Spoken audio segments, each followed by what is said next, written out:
And you're playing Farming Simulator 22, and welcome back to the Upper Mississippi River Valley. Just hooked up to the weeder here, heading out to the new fields we just planted here the last couple of episodes. Again, we got oats and sunflowers, one field of each. We're going to go hit those fields with the weeder here in a minute. I don't think either one of those fields have been plowed, so I'm pretty sure we'll end up with weeds on those fields.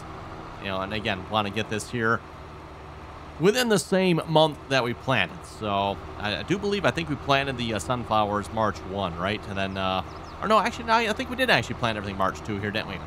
Anyway, yeah, we planted one here last episode, the one, the episode 4. I figure once we get this going, I'm going to let Courseplay do this job. Again, when you're weeding them, it is pretty much impossible. Well, in fact, it is basically impossible to tell where you have and haven't ran this, because there is absolutely no change in the ground when you run this particular tool. So good job for Courseplay. I don't know. It does show a hired worker, so maybe you might be able to hire a worker for this job. I don't know, but I'll just use Courseplay with this. Courseplay, of course, will miss the typical little amount in the corner there, but yeah. Let's face it, Courseplay will still probably do better than I would here.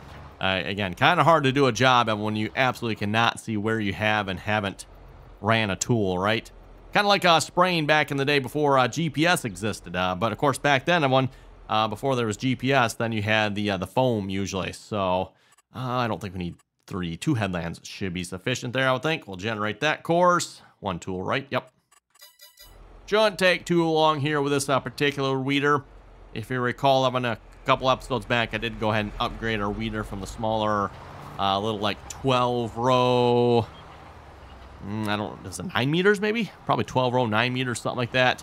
Then now we got this great big, like 5 section, or I don't know, is that considered 4? I think there's a section in the middle here. So like a small section, we got 4 big sections on this particular weeder. Doesn't take long to do a field, which is definitely good with some of the larger fields we have. Anyway, speaking of some of the larger fields, by the way, I have... I'm not sure why it's showing that course by course, but anyway, I have got an 9RX, a 9RX 640 working over on fields 27 and 28, working on doing the headlands. I figured at some point, Evan, I'm probably going to take over for this, but I didn't feel like doing the headlands, so it's like, I'm just going to throw this on Courseplay, and I'm going to let Courseplay do this, and then once the headlands are done, maybe I'll come back and I'll start doing the up and down rows. You know, I'll take care of the easy part. So yeah, Courseplay's working on the headlands, and like I said, I'm probably going to run some of the up and down rows here once Courseplay's done with the headlands. Looks like Courseplay's making some pretty quick work of this here. I just started this here a few minutes ago. I've also got one other high-speed disc over here waiting to go as well with another 9RX. Only a 570 though, you know. It's 570. The other one's the 640, so got them both sitting here waiting to go. I figure once the headlands are done, we'll pull them both in the field here and just start going up and down.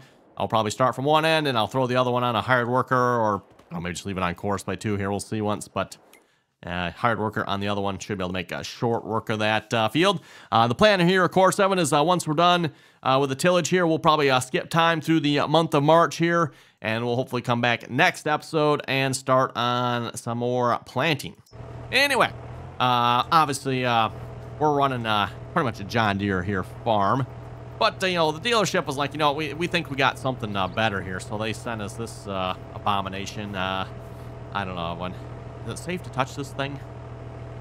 And look at this. I mean, Case IH 255 and, I don't know, some sketchy looking quad track here. AFS something. I don't know. It doesn't look like a good tractor, does it, Evan? They sent this down here for us to demo. I told them, you know, if they could get it down here, maybe we'd try it out. It looks like they must have managed to drag it down here somehow. I'm not sure. Thing probably didn't run, right? So how they got it down here, I'm not sure. I'm surprised all the parts stayed on it. Oh boy, I just can't wait to read the comments on that one, you folks. So yeah, probably just made enemies of all the red tractor lovers out there.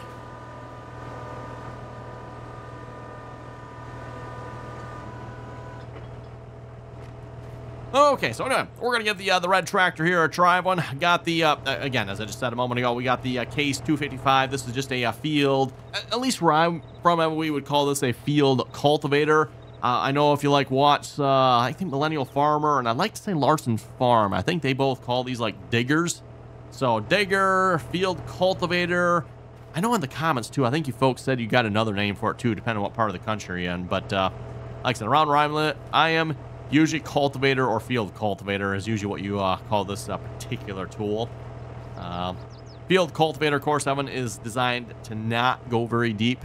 A couple inches at the most. Typically, you're doing like a finished pass a lot of times. So if you're doing some sort of plowing or primary tillage, usually you will follow that up with this type of tool, a finishing tool.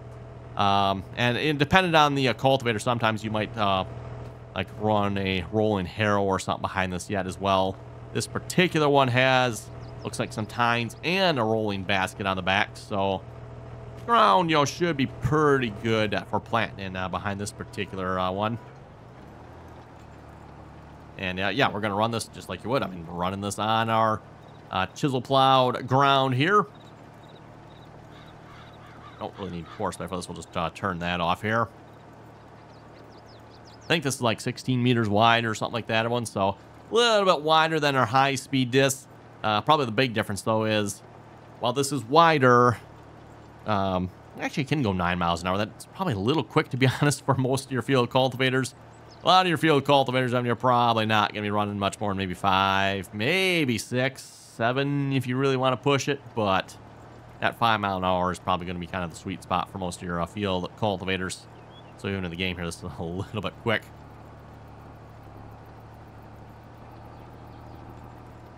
Oh, nice job destroying the grass. Cool. Oh, actually, no, it's not destroying the grass. Okay. Just an optical illusion on my part. I thought running over the grass there was actually getting rid of it, but nope. Never mind. Kind of a tight turn there in that corner. Oh, there's one little spot of rocks there. Again, we do have rocks turned off here at this point. If you remember, everyone, yes, we started the series with rocks turned on, but I'm sorry, everyone. It just got to the point I could not handle the rocks anymore. It's like, nope. We got to turn the rocks off. Never to be turned on again. Yeah, I don't think, everyone, we will ever be turning rocks on here again in this game, at least in Farming Simulator 20. We'll have to see once, maybe whenever Giants releases the next version of Farming Simulator, maybe we'll have to try rocks again, and hopefully Giants will have learned from their serious stupidity here in this game when it comes to rocks. So we'll see once, yeah, maybe we'll turn it on in 25, whenever Giants comes out with the next Farming Simulator.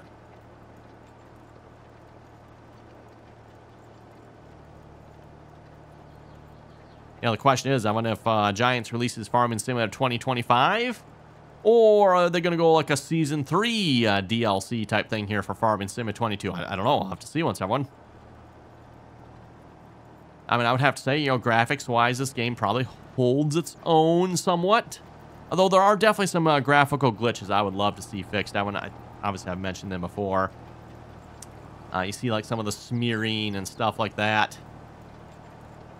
Be nice to see some of that stuff fixed.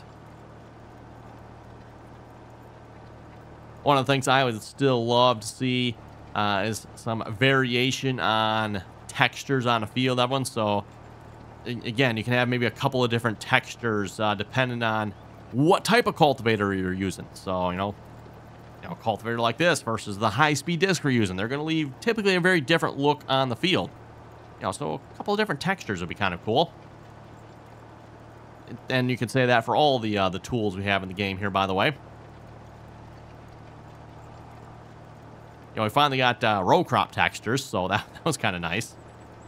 Finally nice to see Giants did that here in Farming Simulator 22.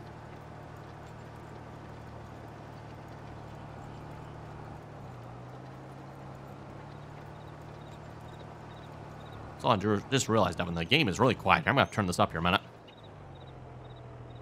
Wow, actually a quiet tractor here, I guess. Okay, well, at least I can hear it now. I did not turn it up for those of you watching here, by the way. So, folks watching are like, well, it didn't sound like it got turned up. That's because I did not turn it up here for the video. Looks like it's decently loud enough for the video there, I guess.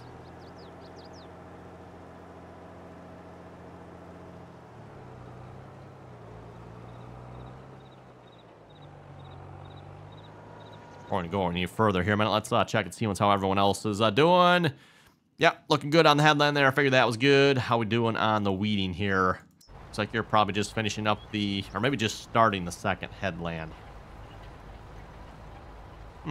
Just starting the second headland, I guess. Wow, that's a bit of a slow process there then. Wow. Okay. I figured he'd have the second headland done by now. Oh, and I just realized something. You got like little tines behind the tires there. Oh, that's kind of, okay. Interesting. Yeah, looks like there's tines in front of the tires too. But then it's got some additional ones behind the tires. Interesting. I will have to say, I'm very curious how a weeder like this is supposed to work in real life. It's like, I don't know. I'm used to the typical weeders, like the one we have, everyone, where it actually has like rows on it. I'm trying to find the weeders here now. Where are the weeders?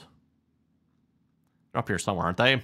Mulchers, spades, planters, sprayers, weeders. There we go. I'm kind of used to this style where, again, you have a defined row down the middle there, and then, of course, you cultivate in between the row. Anyway, back to our job.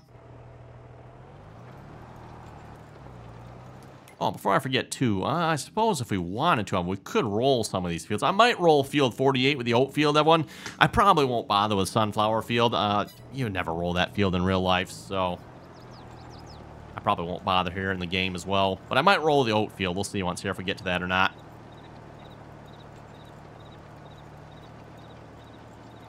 I mean, we do have a roller, so we might as well use it, right?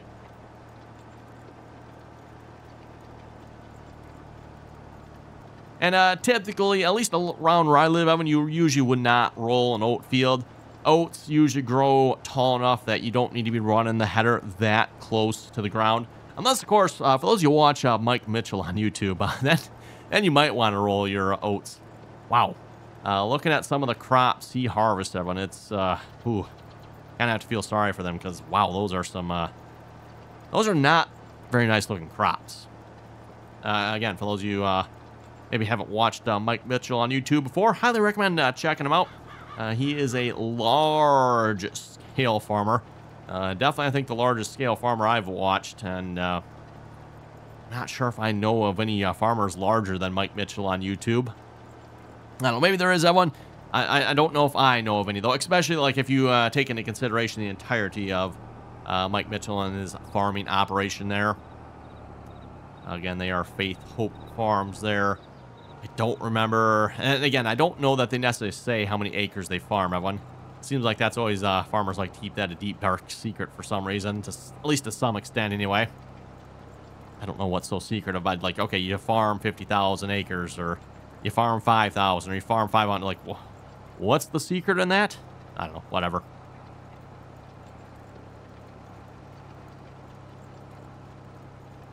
Always thought, at least myself, I always thought that was kind of a strange thing to keep secret. Like, really? What difference does it make? I don't know, maybe you folks watching, maybe we got some farmers watching, maybe you can enlighten me as to why would you want to keep the number of acres you farm, like, secret? Like, it's some sort of big secret or something? I don't know, whatever. Just questioning, like, what's the big secret behind that?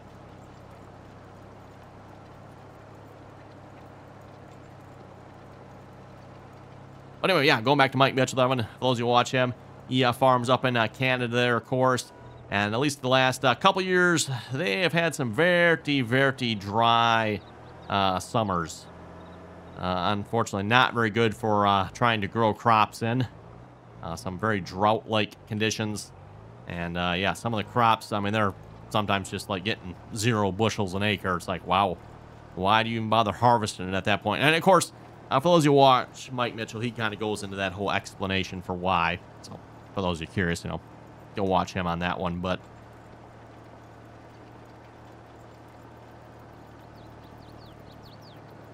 yep, definitely some painful farming going on there.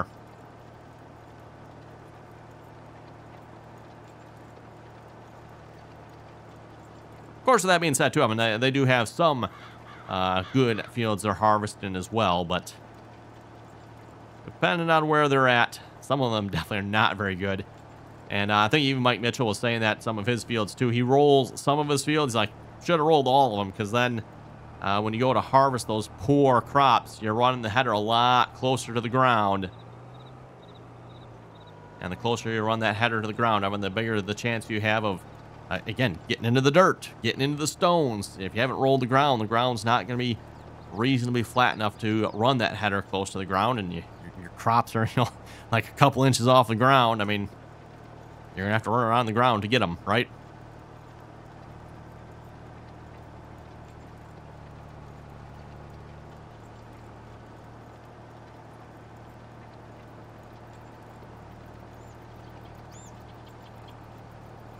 At least where I'm from here, I'm used to wheat that's usually at least knee-high, typically, if not almost waist-high sometimes.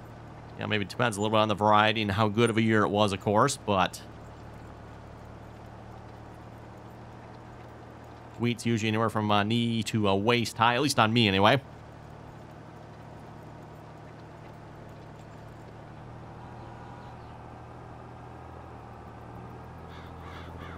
Yeah, so far the red tractor hasn't fallen apart here yet. I wonder, you know, that's quite surprising, isn't it?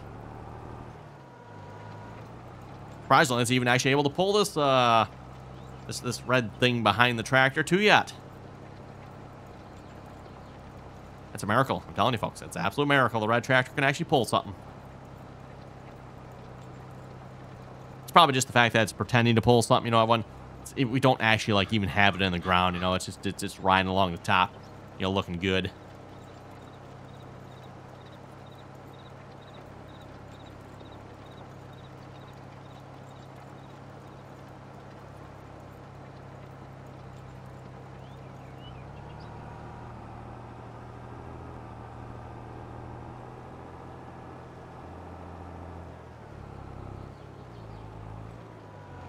Yeah, looks like we're making some pretty good short work of this field. We'll probably just keep going around the field, Evan. Not really, probably. Well, I guess we could actually set GPS up on this straight side of the field here. The rest of the field really isn't particularly straight here. Field 43 here, of course, by the way. Once we're done with this field, by the way, I'm going to head over to, let's see, we got 45 and I think 44. I'm not sure why. Why does 44 say it needs rolling? I don't think 44 is planted, is it? Checking. No, okay, I didn't think so. I was going to say, I don't know why it's showing that needs to be rolled, that one. But we'll probably run the cultivator across that field there as well. And either cultivator or high-speed disc on 45.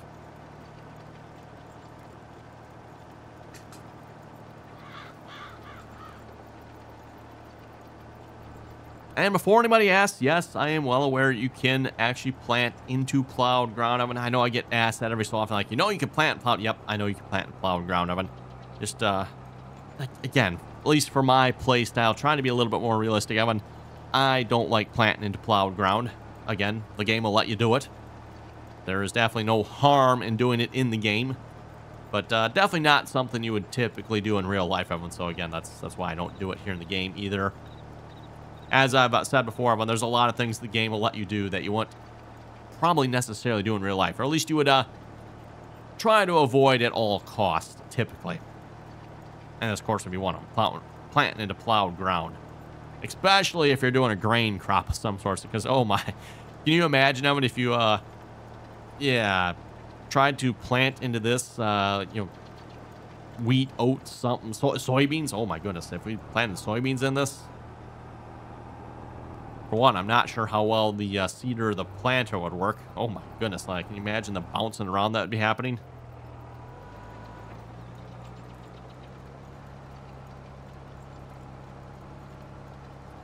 The whole idea behind the cultivator here is break up the dirt a little bit more and hopefully level and smooth everything out so you got a nice nice seed bed.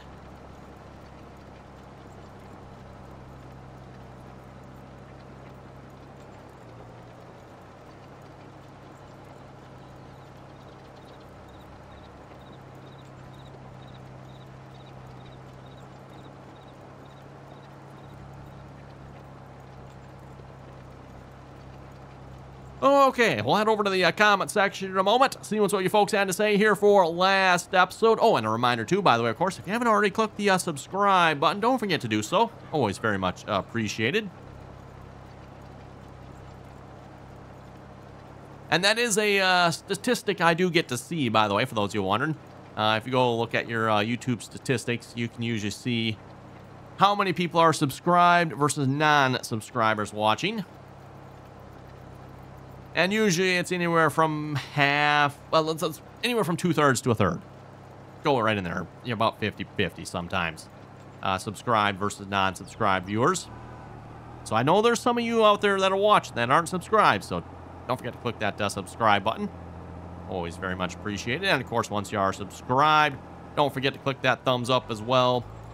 Give the video a thumbs up, also very much appreciated. And of course, as always, I usually mention this at the end of the video, but I'll mention it here now as well. If you have any comments or questions, be sure to throw them down below.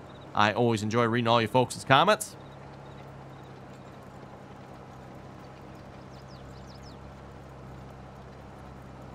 Anyway, speaking of comments, to the comments here. Speaking of enjoying reading all you folks' comments, you folks leave some good ones sometimes. Oh, this first one, I'm loving it. I'm loving it. Carola? Sorry, I'm probably not pronouncing your name right there. Carola was saying, talk about OCD. I use GPS to park my tractors. Wow. That is a whole new level of GPS, of OCD. I love it. That is great. That is great. GPS to park your equipment. Oh, that is cool. That is cool. I don't think you'll ever see that level of OCD on here, everyone. Speaking of parking your equipment, by the way, if you use auto drive, you can actually set all of that stuff up with auto drive. You can actually like set up parking spots for your equipment, and then you could like tell auto drive, you know, go park. Kind of a cool feature. I've only ever played with that feature once, so this is not a feature I've really used a whole lot of them, but it is a feature that does exist. Obviously not something I really ever showed on the video here a whole lot. I think we did a multiplayer series where we used it one time.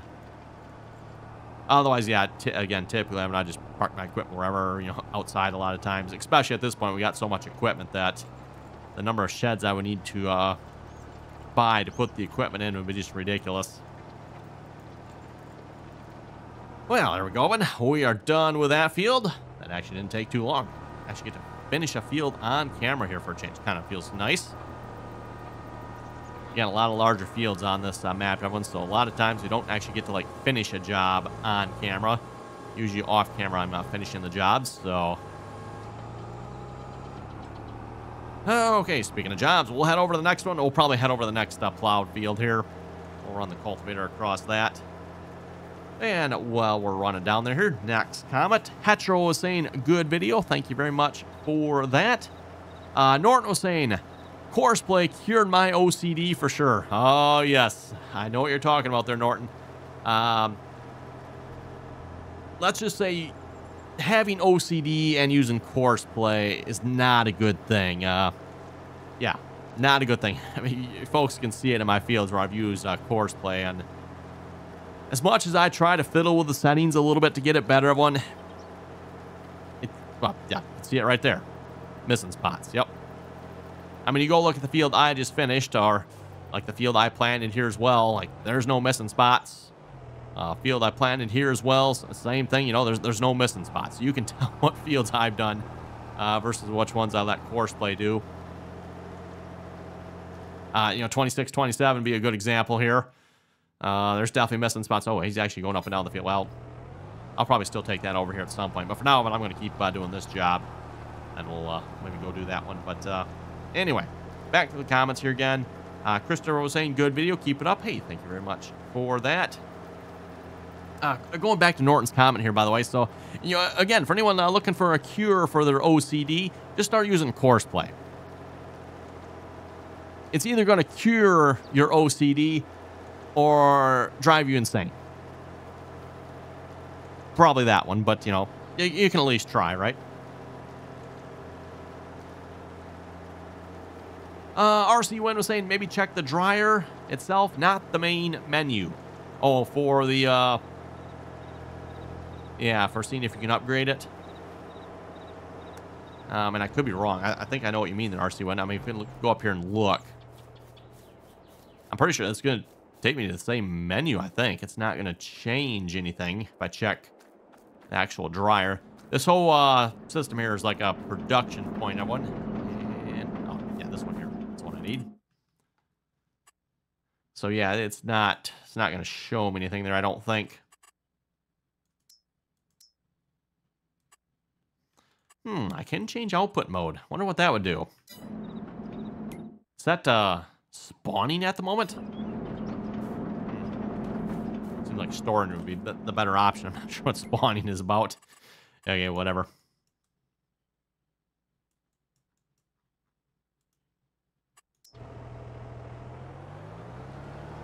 Back this up here just a little bit. I need to get a little bit closer to the other side of the road here so I can make the turn into field 44 here a minute.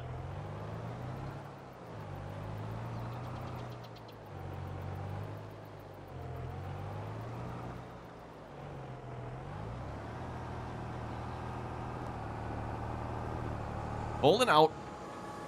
Killen was saying, I used to be OCD about my fields, but ever since precision farming came to the game, I've started to not care as much after seeing missing spots from that mod.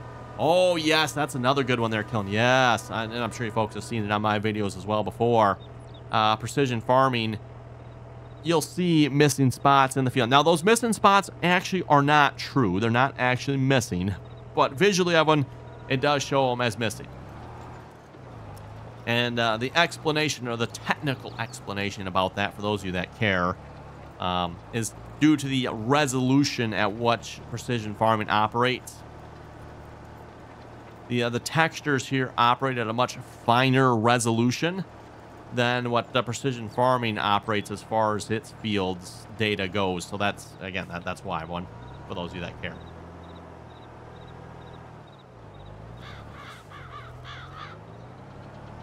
The best way I can maybe explain that a little better, you know, like comparing an HD display versus a 4K, right?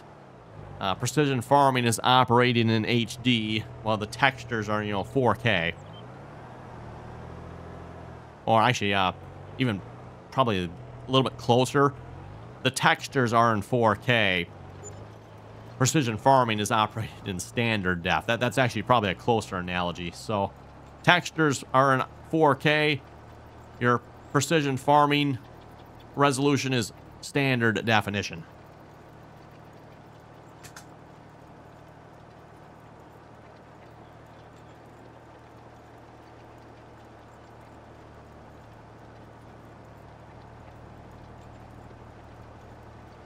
Working our way around. No missing spots in the corners where I am. Of course, I tend to have a little bit more overlap as well, and so that's probably helps, you know, just a little bit, right? Let's see, another comment here from Hetero. I'm on the Elma, Missouri map. It snowed from November 1st to March 1st non-stop. At which point the outside temperature went from -12 to 53 degrees and the snow instantly disappeared. Not very real. Yeah, that's pretty much what happened here as well. When I think I mentioned that here a couple episodes back, everyone. We had a lot of snow on the ground again.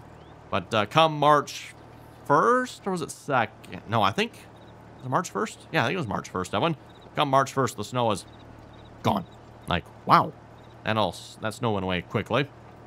Not that I'm complaining, but, yeah, the snow definitely went away quickly. Hatcho saying, remember in Farming Simulator 19, you could download the local weather for the map or state. I wish this was brought back. And also change the growing seasons to match more closely the map location. So the way it works here in Farming Simulator 22, Evan, I don't believe you can download like the weather anymore. However, the map authors for the map can change that so it more closely reflects the way they want the map to be. So yeah, unfortunately, you yourself can't like choose the weather for the map, but the map author can. So the map author can choose what kind of weather they have. So obviously, everyone, if you look at the map we have here, and I'm not familiar with how or what kind of weather the upper Mississippi River Valley has necessarily, but you can see the planting times have all been changed, at least to the normal crops anyway. Temperatures, I guess, yeah, I don't know, May. Sounds about right to me, I guess. So yeah, like I said, the map author can change how that all works. Anyway, when looking at the time here, looks like it is time to wrap it up here for this episode. So on that note, you folks have any comments and or questions, be sure to leave them down below. And as always, Evan, thanks for watching. Until next time.